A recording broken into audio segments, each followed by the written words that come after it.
আমাদের বাঙালিদের বিয়ের মধ্যে এটি একটি খুব গুরুত্বপূর্ণ জিনিস, গাছকৌটো। প্রথম অর্ডারটি আমি পেয়ে ভীষণ খুশি হয়েছিলাম, কারণ এটাই আমার ফার্স্ট অর্ডার। প্রায় প্রতিটি বাঙালি মেয়ের কাছেই এই গাছকৌটোটি ভীষণ স্পেশাল হয়। তেমনই শ্রীরামপুর থেকে মৌমিতা দিয়ে আমাকে এই গাছকৌটোটি অর্ডার করেছে। দিদি শুধুমাত্র বলেছিল তুমি তোমার মন পছন্দ মতো করে দিও, কিন্তু একটু লালের ছোঁয়াটা যেন থাকে। এই ছিল দিদির রিকোয়ারমেন্ট, আর কিছুই নয়। আমিও দিদির কথা মাথায় রেখে কাজটি করতে বসে গিয়েছিলাম। ফার্স্টে লাল ও হলুদের মধ্যে করার পরও আমার একটু খালি খালি লাগছিল, তাই আমি ওই হলুদটির বদলে একটু গোল্ডেন আর রেড দিয়ে শেড করে দিয়েছিলাম।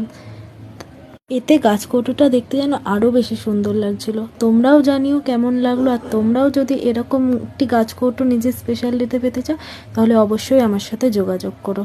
ততক্ষণের জন্য টাটা, বাই।